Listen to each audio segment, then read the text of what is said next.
रुक कर लेते हैं हमारी सहयोगी श्रेया का, जो इस वक्त हमारे साथ बशीरहाट से लाइव जुड़ गई है। बशीरहाट लोकसभा सीट आपको बता दें पश्चिम बंगाल के 42 लोकसभा सीटों में से एक है और इस सीट पर चर्चा इसलिए तेज हो गई क्योंकि संदेश खाली का जो पूरा मामला था, इसके बाद से इस सीट पर लड़ाई घमासान जो है वो और तेज हो गया, उग्र हो गया। इस सीट की चर्चा बहुत ज्यादा होने लगी है। Shreya, over to you.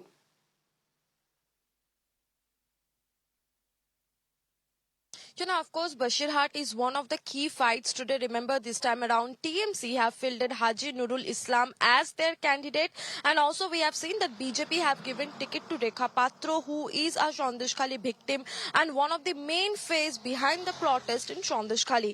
Now, for BJP, it was very symbolical. In fact, remember, Prime Minister Narendra Modi had a conversation with Rekha Patra right after she was given the ticket. So, of course, it is one of the key fight and also a prestige fight for the BJP, because we have seen how BJP took the whole Shondishkhali issue. We have seen it have reached the Supreme Court, it have reached the CBI. So of course, when it comes to Bashirhat, where out of the 7 assembly segments Shondishkhali is a part of, it is a very important fight. But TMC is positive that they're going to get a lead from Bashirhat. Not only they're saying that their candidate Haji Nurul Islam is going to win, but in fact they're saying they'll get a lead from Shondishkhali itself. Now let me tell you another thing, that from the year 2009, this seat has been won by the TMC party, and Haji Nurul Islam is the former MP of Bashirhat area. Remember last time in 2019 it was Nusrat Jahan, actor turned politician, who was representing this seat, who won the Bashirhat seat. And we know that this time around ticket was not given to Nusrat Jahan, it was rather given to Haji Nurul Islam, who is also a former MP.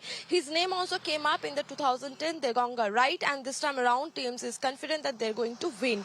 Now there are many issues when it comes to the Bashirhat Lok Sabha constituency, but recently after the Shondishkhali showdown, it seems that women's safety have become the main issue in this area. Other than that, a total of 9 seats are going to polling in West Bengal today, among which a very much important and key fight will be in Kolkata Uttar seat, which is between Sudip Bandyopadhyay and Tapas Roy. Remember, Tapas Roy is the former TMC MLA who went and joined the BJP party. Now, days before PM of the country, Modi ji have done a road show in support of Tapas Roy.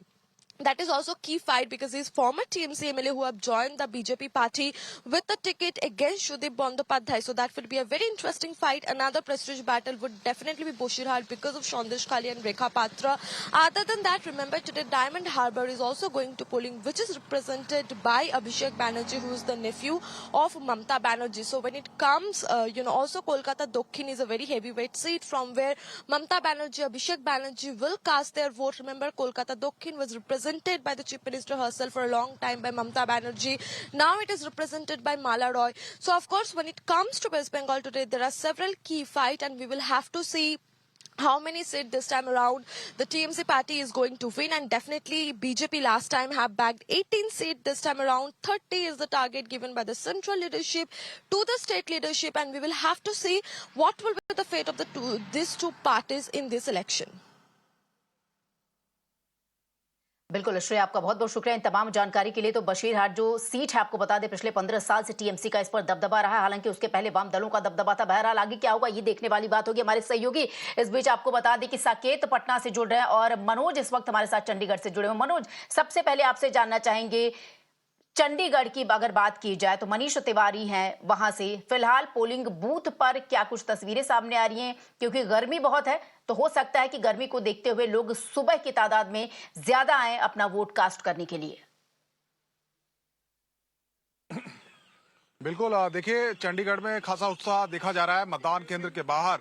और आप देखिए कि जो संजय टंडन है वो अब से कुछ देर पहले अपने परिवार के साथ यहाँ मतदान करने के लिए पहुंचे हैं, बीजेपी की कैंडिडेट हैं।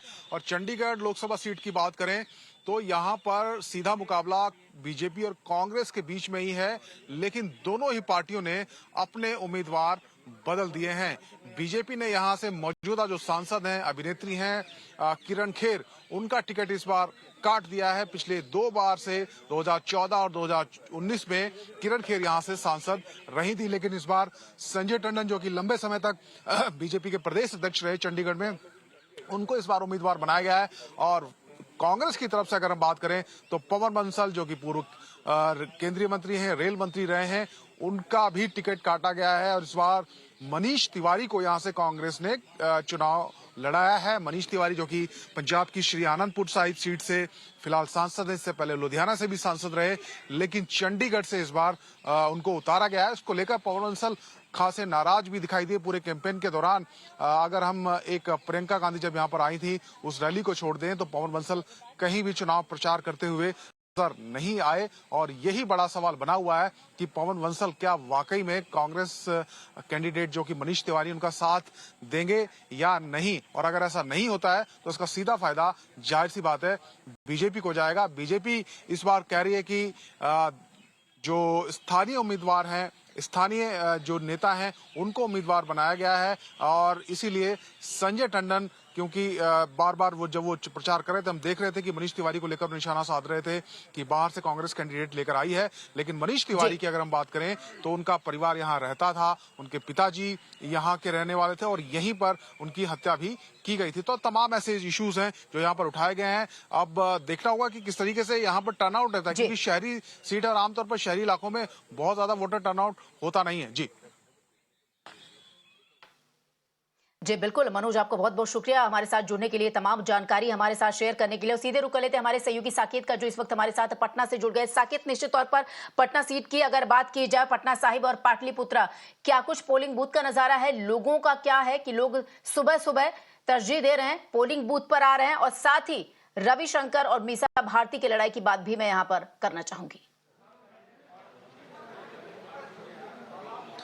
देखिए, अंतिम चरण में आज बिहार की 8 सीटों पर चुनाव होने हैं और इसमें कई सीटें हाई प्रोफाइल है। एक तो रविशंकर प्रसाद, पूर्व केंद्रीय मंत्री, पटना साहिब लोकसभा सीट से कैंडिडेट हैं बीजेपी के।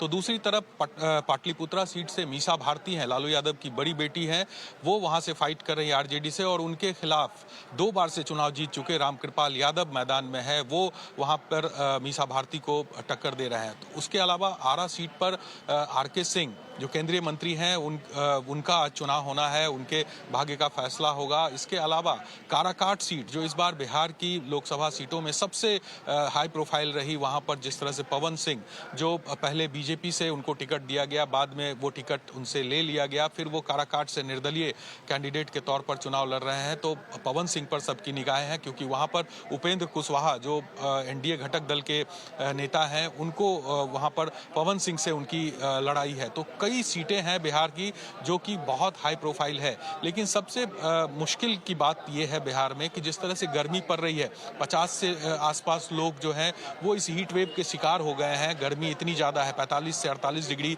टेम्परेचर रह रहा है पटना और बिहार के अलग अलग जिलों का। तो ऐसे में वोटर्स किस तरह से बूथों पर आते हैं ये सबसे इम्पोर्टेंट होगा। और चूंकि अर्बन इलाकों में अमूमन देखा जाता है कि वोटर टर्नआउट जो है वो काफ़ी कम रहता है। तो ऐसे में सबसे बड़ी चुनौती चुनाव आयोग के लिए, जिला प्रशासन के लिए यही है कि कैसे वोटरों को वो इस गर्मी में घर से निकाले। हालांकि सुबह का वक्त है और आप मेरे पीछे देखिए एक बूथ है, यहाँ पर थोड़ी देर बाद लालू यादव, चूंकि लालू यादव का परिवार जो है वो इसी बूथ पर वोट करता है, तो थोड़ी देर बाद जो समय बताया जा रहा है कि 8 बजे के आसपास लालू यादव अपने पूरे परिवार के साथ यहाँ पर पहुंचेंगे वोट देने के लिए, जिसमें तेजस्वी यादव, राबड़ी देवी, मीसा भारती, तमाम जो आरजेडी के नेता हैं, बड़े नेता हैं लालू परिवार के, वो तमाम लोग यहाँ पर थोड़ी देर में पहुंचेंगे और उनसे भी हम बात करेंगे। लेकिन अभी सुबह का वक्त जो है वो थोड़ा, अभी मौसम जो है वो ठंडा है, तो बूथों पर लोगों की भीड़ भी दिख रही है। लेकिन जैसे जैसे दिन चढ़ता है, गर्मी बहुत ज़्यादा होती है, उस समय बहुत बड़ी चुनौती बूथों पर लोगों को लाने की होगी। दूसरी तरफ हम अगर इस बैटल की बात करें तो बड़ी टक्कर यहाँ पर बिहार में देखी जा रही है, क्योंकि विपक्ष की तरफ से जिस तरह से रैलियाँ की गई, जिस तरह से एकजुट होकर तमाम जो नेता हैं उन्होंने मंच से लोगों को संबोधित किया, और तेजस्वी यादव लगभग 250 रैलियां बिहार में उन्होंने की है और हर रैली में भीड़ काफी ज्यादा रही है। तो क्या ये भीड़ वोट में कन्वर्ट होता है, ये सबकी नजर इस पर रहेगी। हालांकि फैसला 4 जून को होगा, लेकिन टक्कर तो यहाँ पर निश्चित तौर पर दिख रही है और मजबूती के साथ विपक्ष ने भी यहाँ पर लड़ाई लड़ी है। अब देखना होगा 4 जून को कि किसके पाले में नतीजा जाता है। लेकिन फिलहाल जो वोटिंग प्रक्रिया है वो शुरू हो गई है, लोग बूथों पर पहुंच रहे हैं, वो अपने मताधिकार का प्रयोग भी कर रहे हैं। जी बिल्कुल साकेत, आपका बहुत बहुत शुक्रिया हमारे साथ जुड़ने के लिए, तमाम जानकारी बिहार के पटना से हम तक पहुंचाने के लिए। बहरहाल इस वक्त रुक करेंगे एक छोटे से विराम का, एक ब्रेक यहां पर ले रही हूं, लेकिन कहीं मत जाइए क्योंकि ब्रेक के उस पार भी खबरों का सिलसिला जारी रहेगा।